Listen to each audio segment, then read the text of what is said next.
Hello and welcome, folks. This is your host, Kay Gerard, episode 3 of Good Art the Podcast. I do apologize for the little break. It's summertime, so I like to go to the pool and walk the dog sometimes. But today's episode features one of my favorite comedians, writers, Tristan Newcomb.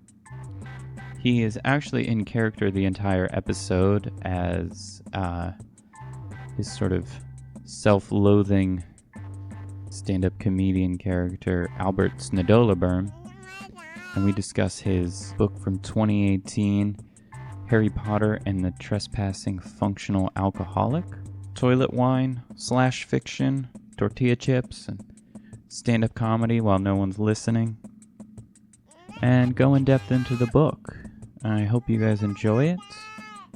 In the background, you can hear a song I recorded in 2006 with my daughter, who I believe was right about 1 year old at the time, with a big old organ that we had in the house. I never released it until today, but it put a big smile on my face when I found it this morning, so I hope you like it. Thanks.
It's the thing about the magic magician.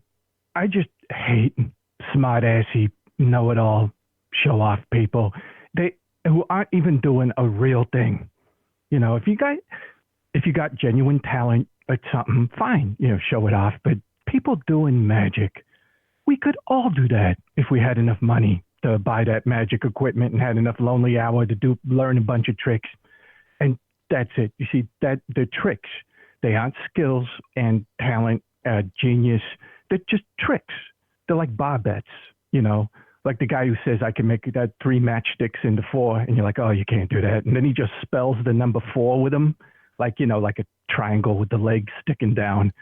We don't say, oh, that guy's a genius. Wow, he must have superpowers. We just go, man, is there any way to get this guy outside so we could start beating on him? Without any cameras watching. See, magicians, same thing. It's just they learn some tricks, and every single one of them is so smug. Like, oh, you'll never know how I did it. Well, yes, I would. If I ever got around to duct taping you to a chair and putting cigarettes out on the magic-y hands of yours, pretty quick, I'd be next big magic guy with all the tricks. So you get some concert pianist, 20 years of music study. They play some complicated Beethoven thing. They take their stand up to bow at the end of it. They don't get that look on their face like, oh, I'm full of wizard mystery. Nah, they're just, they're someone who worked hard. Excellent. I think one of my favorite points in the book is when, and I believe you call it actual science, when you describe hangovers as a very righteous form of justice. Yeah. Oh, yeah. Well, honestly, all we want in this world is getting what we deserve, and other people getting what they deserve. And, maybe get away with a couple little things here and there. But otherwise, it's like, damn, where is the justice in this world? Hangovers are one of the only reliable bits of justice in the whole cosmos. you start drinking, you're having fun, good. Now you drink past a certain point, you're an idiot, and you're going to pay for it. I'm not saying don't do it. All right, get the hangover, and remember the good times, or the bad times, or the thing that landed you in jail, and probably you're never going to see your kids again except through that thick plexiglass at the prison interface area with those gross phones. Like, oh, how you doing, son? Yeah, me just taking showers with men who are sex-starved and bigger than me, But you can tell hangovers, like the justice, because that first unguarded thought you have the next morning, like, oh, why did I have those last few drinks? Oh, mistake. See, I think if we woke up feeling fine, we'd be a little scared, But more than that, you got to find a way to discover who's an alkie and who isn't, because we have to know who to make fun of, right? Guy has a hangover. He thinks, oh, I need to keep drinking to get this hangover gone. A couple of weeks of that, he keeps going, he or she, right? Guys, they keep drinking to keep the hangover away. And at some point, they're going to stop, and never do that again. And then you have escaped alcoholism. Because if you keep drinking past the point of thinking, I'm an alcoholic, then you're kind of funny, to the rest of us. I mean, to yourself, you're gross and a tragedy. But, alkies do funny things sometimes, like the shaking when they can't get a drink. Yeah, I always wondered if that, that wrapping the tie around your neck and then putting it on your other hand so you can use it as sort of a pulley. Like, do guys actually do that? Is that a real thing? Yeah, that is highly entertaining, Yeah. Especially when they're not kidding. They really have to do that in order to steady their hand to take a drink. It's like the whole bar just stops and watches this guy. Doesn't matter if it's like Game 7 of the World Series on the TV. We got to watch the guy with the tie. See if he does it. And why isn't there any intervention of self-awareness on this person? Like, even as he's doing the tie around his wrist, it's like, why isn't he thinking, maybe I should examine this drinking life of mine? Yeah. I mean, it's terrible, right? It's terrible that people get to that point. But, if they have to, then, finding some entertaining way of displaying your illness, it sort of balances out a little bit. Yeah, it's a give and a take. A give and a take is good. That is true. Yeah. All right. And on that note, we are talking about a drunken adventure you had in a highly public place. So yes, we could equate it to perhaps the tie situation at the bar. Maybe. You see, the thing is, I'm someone who takes the bullet of hangovers and stops drinking for days until I forget how disgusting it was to have that much poison in your system. So the thing about a functional alcoholic is there's someone who, they do drink too much and they do drink in public, but, that is a rather small and manageable fraction of their life. And that's where the functional comes in, because day drinking, especially in public, especially at a theme park with families and a lot of observation on you, that's tricky. And that might be very, very sad thing for a grown man to do who's never been married and never had kids. But in another sense, what else are we looking for in life except freedom of expression? So if you can do that kind of drunken adventure and then completely dry out, then you're a functional alcoholic. So my going to the Harry Potter Village at Universal Studios and doing that whole thing, it's not entirely my fault that they got a liquor store down the hill from Universal Studios, and they also overpriced their drinks there on the premises. Because if they didn't overprice their drinks on the premises, I could have just liquored up a little bit here and there and just had this nice buzz. But no, if I'm going to go all the way down the hill to Lancashire and Ventura Boulevard, then and then see something on sale, like that Wood Select, then of course I'm going to buy a lot, right? Because it's irrational not to, right? It's irrational to think I'm just going to have a couple drinks and then walk up the hill and then walk back down the hill when I want another couple drinks. You waste those drinks just going up and down the hill. So yeah, you lose the alcohol buzz just about by the time you get back up there. So you got to bring some with you. And it's really their fault. Because if they just had like shots for $2, well, actually, if they had shots for $2, I think Universal Studios would be a much more interesting place. Yeah, right. Well, it's like Prohibition created speakeasies and like the worst drinking problems ever, the most violence and all of that, Yeah, it makes it a little more attractive, right? Because now it's taboo, and now you must be connected in order to get some hooch. But if you're not connected, you're right, and you're just like a guy who's trying to grab rot gut, and it's before Prohibition, it's all kind of shameful. But once you put Prohibition in there, there's that little element of, you know what? I'm kind of a rebel. I'm kind of like one of the original patriots. I'm someone who is going back to like first freedoms. I'm getting drunk on something that someone made in their bathtub, and there's nothing anyone can do about it. No, people drinking cheap alcohol, especially the kind that gave a risk to permanent vision damage. Now that is dedication to drinking. All those Prohibition stories are hilarious, right? Especially when they're smashing all the bottles, when they have to bust like a bar, and then you get these old newspaper photos where there's just tons of smashed glass and bottles and booze, and they're all looking at it like they're licking their lips, like, oh man, was there some other way to do this? But yeah, it's kind of funny, the sort of mania that takes over the country every now and again. Prohibition was a funny one, but the thing that amazed me about Prohibition was that they reversed it. I would have thought they would have just said like, nah, you know what? We didn't make a mistake. You're the mistake, pointing at the public. You're the mistake. Would you keep drinking? But now they've reversed it, which is kind of nice, actually.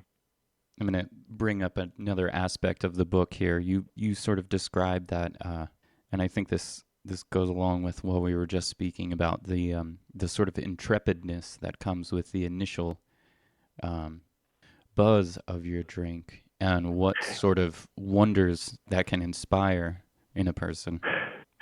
Yeah, I mean, I don't know what I would do without it. And that is kind of the alcoholic part, or the functional alcoholic, because I really don't know what it would have been like a whole day at Universal Studios without getting entirely trashed. But at the same time, still, I'm not staggering, right? So it was kind of a symbiotic relationship with Universal Studios, because you can drink and you can get really, really, really, really, really buzzed, but you imitate other people. They walk in this direction, you walk that direction with them, et cetera, et cetera. But, it's just that initial buzz is so good. It's like, how do you not reach out for it when you're in a magical place, or a place that wants to pretend it's magical, like Universal Studios? Because you just go through days and days of the world being what it is. It's like chewing gum. It's just losing its flavor. And then what is there to do except you just keep doing the same things you did in this long line of forgotten days. 5 days ago, 10 days ago, 20, what were we doing? We can't, no one, this time last year, no one remembers, right? Then when you get that first drink going, especially outside in a public area, and especially a theme park, you suddenly think, you know what? I've misjudged the world. There's plenty of possibility here. There's another comedy guy. He said it best, one of his routines on drinking, Larry Miller. He says, you go out drinking with your friends at a bar. At a certain point, one of you is going to say, hey, if we owned a bar, we could do this every night. And that puts it perfectly, what that feeling's like, Now just imagine at any point in your sober life thinking to yourself, sure, I'd like to own a bar, take a good chance at losing money and getting ulcer and dealing with a bunch of drunks all the time. That's the life for me. Drunken idiot on parade every night, and I got to deal with them without using a gun most of the time. So, But it is good. I do recommend public drunkenness if you can hide it, like I can, for the most part. Yeah, here's a quote. You said the submarine has gone under the waves of booze, and now you're running silent. Yeah, that's kind of what it feels like. Like you're on a secret mission to appear sober, and no one else knows that you're on this mission, right? If you do it right. Right? Because it's like the Mission Impossible, right? You hear that theme in your head too sometimes when you get drunk. You start going around people, and I'm in a theme park, and sure, I'm by myself, and sure, I got this wild look in my eyes, but look at me from the neck down. I'm just walking to the next ride, just standing there in the ride, and maybe I'm staring a little too long at the TV monitors that are showing the clips of The Simpsons. Like maybe I'm a little too invested in certain things that are on the walls, or little bits of just entertainment they got going around me. Maybe it's just they can tell I'm too engaged with it, but it's not enough to bust me. And so, yeah, it is like being a submarine. You're just that periscope. Like the periscope is it's you from the neck up. You just got to, that's what's going on. But the submarine, the thing that's trying to sneak around, that's all under there, right? It's trying to keep itself hidden. And that's your body trying to be normal that whole time, up and down escalators, just you're getting in the ride, you're sitting yourself down, and you're trying not to like sit down in a way that makes it seem like gravity suddenly pulled a trick on you of some kind. You want to sit down smooth, like other people sit down. Pretend. Yes, I know how to sit. I can sit. Yeah, like, hey, watch this. I've been sitting my whole life, going to do this 100% normal sitting. Watch this. And that's another thing you have to avoid. You have to avoid, like being too proud of yourself that you just managed to sit down on the Harry Potter ride without sliding to the floor. You can't let them see just like how happy you are that you just made it in there and you pulled down the restraining harness. It's like that's a victory in and of itself at a certain point in drinking, but you can't let them know that it's a big thing to you, right? You just have to look like, oh, going on the ride. Yeah, look at my face, just mild anticipation. Another thing that you mention in the book, which I found very perplexing and very curious, was the Moaning Myrtle in the restrooms. Oh, yeah. You haven't been? Have you been to the Universal Studios no, in no, I Hollywood? No. Okay. Well, anyone who has, they can back me up on this. In the bathroom and in the men's bathroom, because obviously I don't know what it's going on in the women's bathroom, but in the men's bathroom, they have got speakers hidden up in the corners, and they have got Moaning Myrtle on this loop of every now and again she's saying something like she's there. And she's not directly referencing any particular biological activity, but she's just making noise, and there's like little watery splash noises that coming through the speakers as well, like she's going into sinks and into toilets like in the movie. I swear they got that. Now, I think it's really, really cute, but it does strike me as something that is odd for a men's restroom to have the voice of a small female child kind of taunting you for using a restroom. I mean, and so in the book, I do theorize that there is a small fraction of the human male population, adult population, that maybe that's their thing. But I don't know.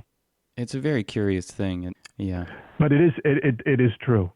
Everyone who goes there knows. And I've been there on multiple occasions, and it wasn't just something they were doing for like a Halloween thing. They got Moaning Myrtle doing them noises in the restroom all the time.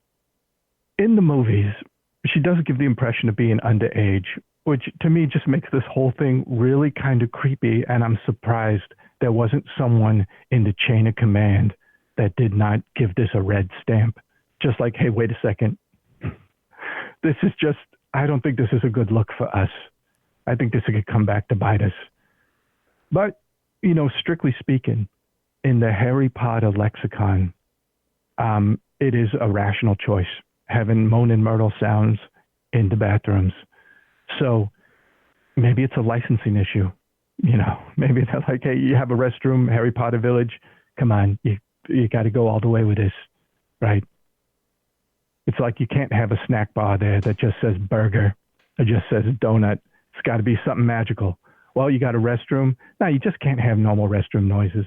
You got to have Moaning Myrtle in there, making those little squeals. Man, I'll tell you, for some people like myself, it can be difficult to do what you biologically need to do, aka urinate, when there's someone who finds the whole restroom thing funny, and they're young and they're female and they're taunting you.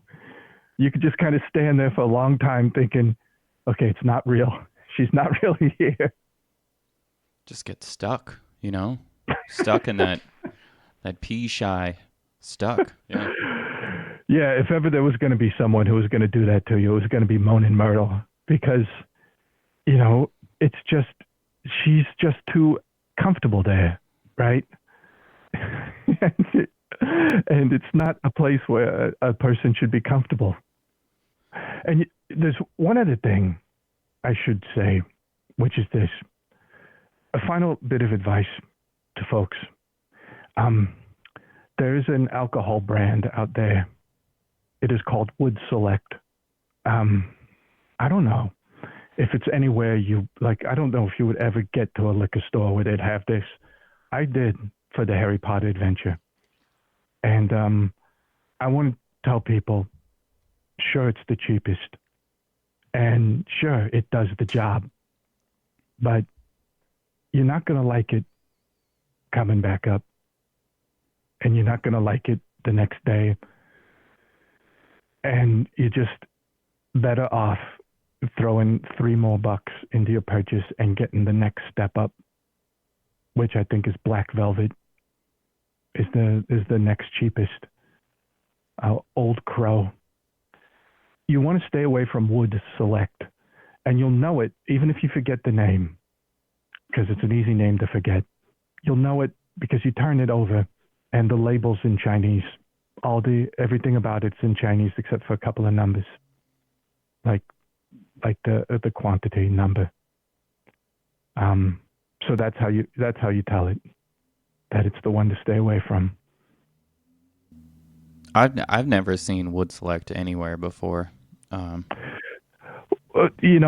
think it's somehow because we're a very cosmopolitan place, Southern California. I think it just came off a boat, and someone had a couple boxes of it, and someone somewhere at some distributor said, "Hey, they're selling this for them it'd be like 50 cents a bottle," and by the time they get it to the liquor store, it's like $3-4 a bottle, and that's a really, really good price.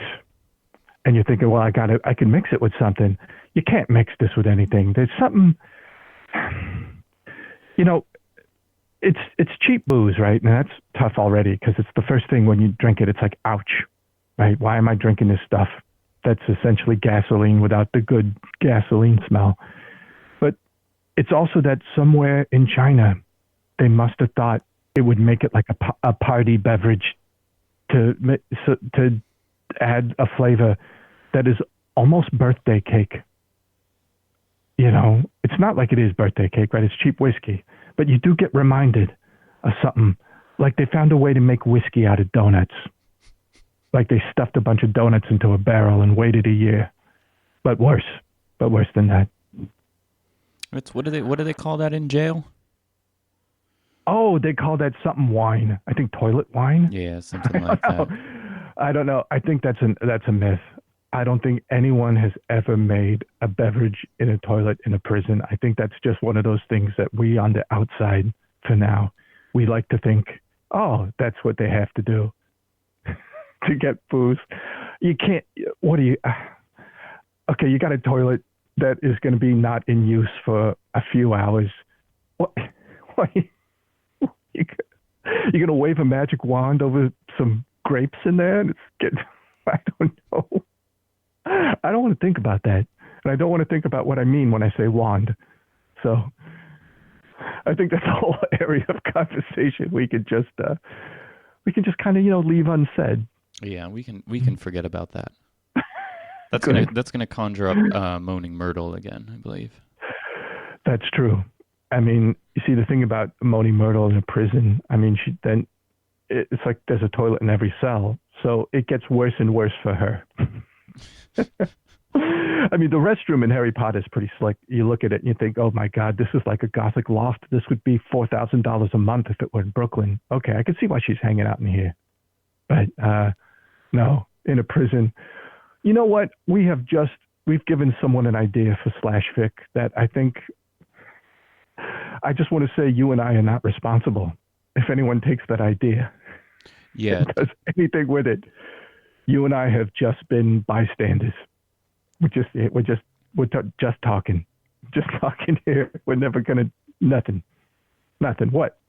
See, I don't even remember what we were talking about. I want to ask about, this isn't necessarily off topic, but when you pull up the Bandcamp page for Harry Potter and the Trespassing Functional Alcoholic, the background is the Hollywood sign, a hill on fire, and a helicopter. I kind of have a fantasy about burning down Hollywood. And if you Google search enough images, you will find that there's something out there that kind of matches what's in your head. And yeah, as you can see, the fire has not quite reached the Hollywood sign. But yeah, I have had my moments where I thought, if I was standing right where that helicopter is, not up in the air, but up near that hill, and I was looking down on Hollywood, seeing it burning would kind of be high on my list. But, if I never do it, then it's just thought crime, which they're not prosecuting yet, so I'm good. Oh, by the way, I just want to say to everyone, yeah, you can get to the book. If you go to Bandcamp, don't just type Harry Potter. It'll bring up so many Harry Potter songs, you're going to wonder about the human race. Just type Harry Potter alcoholic, and that gets you to it. Then I'm first in the list, baby. Yeah, trespassing brings it up right away as well. Hey, all right. Yeah, that's another word that not enough people are using. Everyone's using Harry Potter. Not enough people are using trespassing and alcoholic on Bandcamp. I mean, 10 years from now, those will be the big terms. But until then, yeah, that's the way to get to it. Do you have anything, what are you working on right now? Well, I'm working on a book, my first actual science book. It's the actual science of ghosts, because I had a couple times in my life where I've been trying to be a ghost hunter / ghostbuster for real. And I kind of talk about the times I tried to do it. And then in the audiobook, I'm going to do it for real. Like, one of the chapters is going to be a live ghost hunt, me actually going to a haunted place with a recorder and trying to find and like a place that is guaranteed 100% authentic haunted, and go in there and try to get the ghost to show up to me, because I am the one person who has never seen a ghost, and it just pisses me off so much. So the whole book is about me trying to get to a ghost. And if I actually find a ghost, I will confess it and I will say it. And if I don't find a ghost, I'm going to say it. I'm going to condemn all ghost hunters and ghost busting folks as fake and liars, because obviously if I try as hard as I'm trying in this audiobook and I don't get a ghost, it's not possible. That's actual science, right? Because I'm experimenting and just going into direct empirical evidence.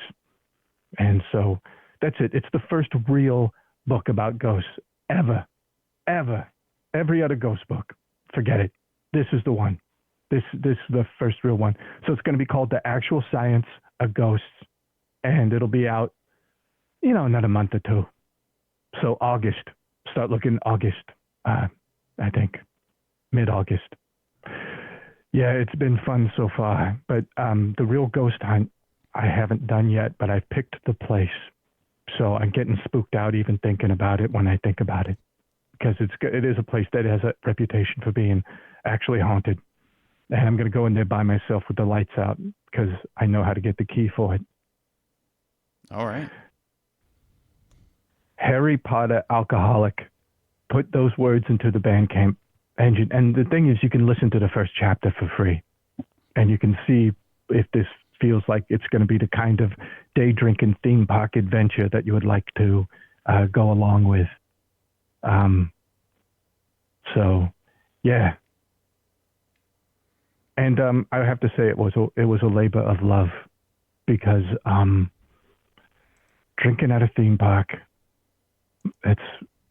there is almost nothing that brings you back to childhood like being chemically altered around happy people and rides. So, childhood was better than adulthood. So it's nice to get a little taste of that again. A taste of childhood.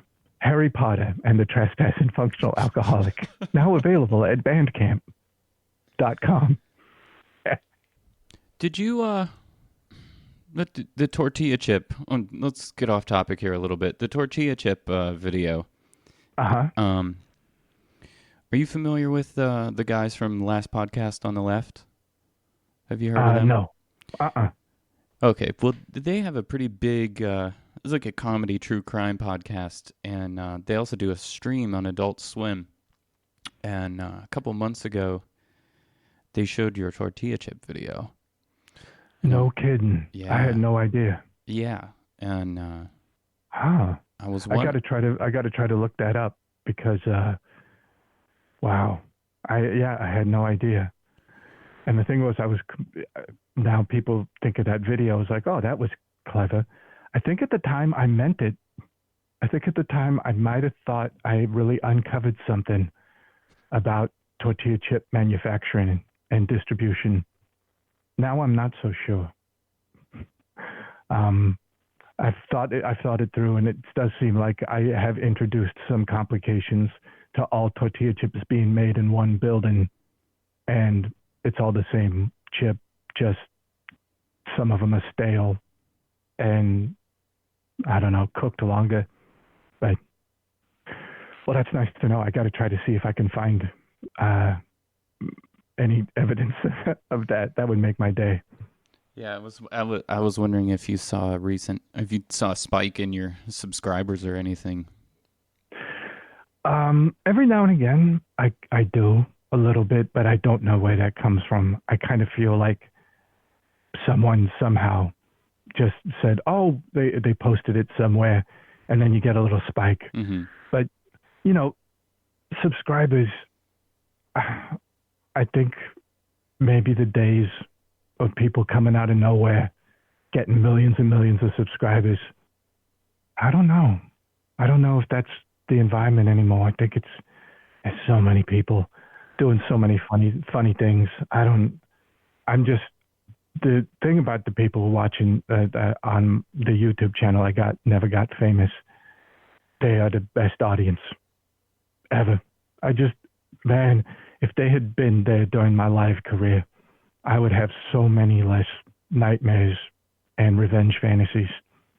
So I want to say to them, to the YouTube audience, you folks are the best. You guys and gals, the things you say, keep it going. So as a little shout out to them. Touching. I really mean it too. It's as many feelings of mine that have now atrophied to the point of death. That one's real. I love those people. Some of them, the comments they leave, they're just like, it's reverse entertainment.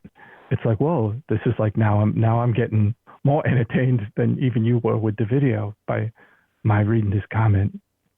Because a lot of them, they take the time to write a comment that is clever and funny. It's like It's the internet's form of payment.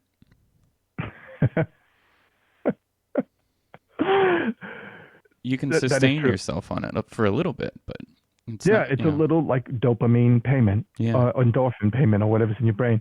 Although I do have a Patreon account, and some people who've been giving me a little bit, been giving me the donation per month. Hot damn, those people! I just can't. I mean, it gives me faith in human nature. Generous people like that, almost has my eyes getting wet when I think about people who, they're being nice, right? They don't have to give me anything. I would do this anyway, right? I mean, the audiobooks are for sale, but if you're a Patreon subscriber, you get all those for free. It's like a super bargain. How many other books do you have? Well, the first one I did is called Blood and Muppets, and it does have both in the book, a lot of both, and it's a true story. Of when I don't even know if I say it in the book, so I guess I've already confessed it. I broke into Henson Studios and stole some of the Muppet to make my own Muppet movie, and it did not work out as well as I would have thought, and did think, but it did end up with an audiobook, so it wasn't for nothing. And then I got a couple live comedy albums, one where I did a set at a water park when no one was paying attention, and another where I did a set at a bowling alley when no one was paying attention. But it's great when no one's paying attention because no one laughs. You just go right to the next joke, right to the next thing you're going to say. You don't have to stop for a bunch of drunk idiots just laugh at something that doesn't even deserve a laugh. You just go right to the next thing. So my comedy album, they got it's like each one has got the content of like 3 comedy albums because I never have to stop for someone to stop laughing. You can just cram it all in there. Yeah. Yeah. Just keep talking because no one's laughing. You don't want the silence. Although sometimes I wait. A couple times I do give a little bit of a pause, staring at people. Like, you're not laughing at that. Really? Really? And then I just go on to the next joke.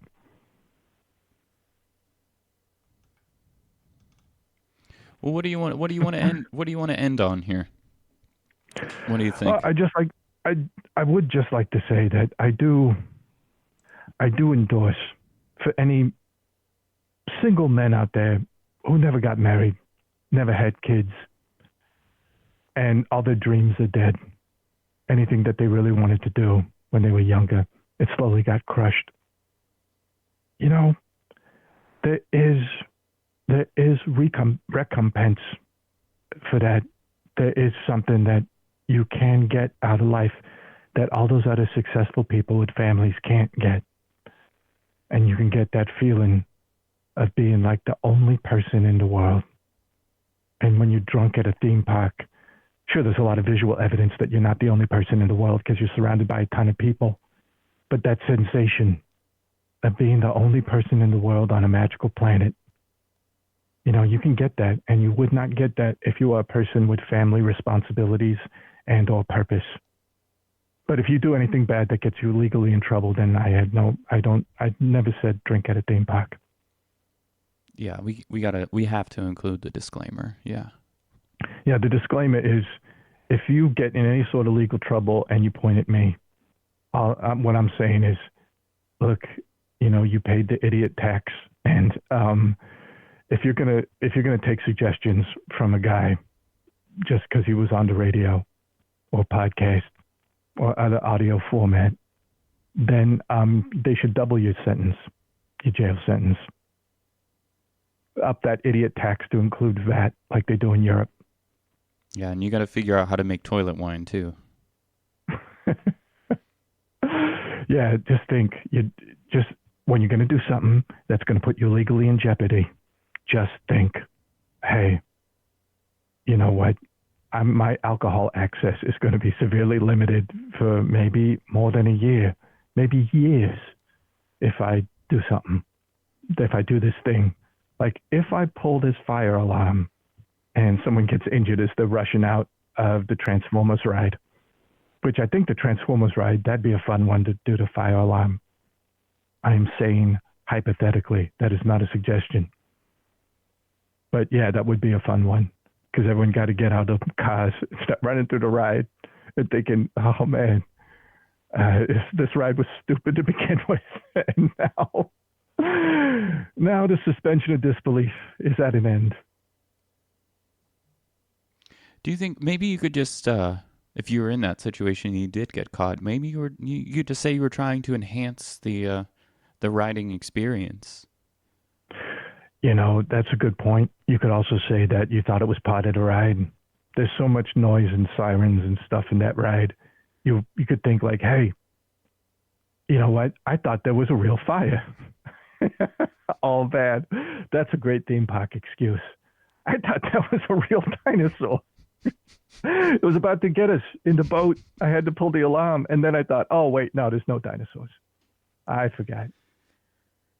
Damn it.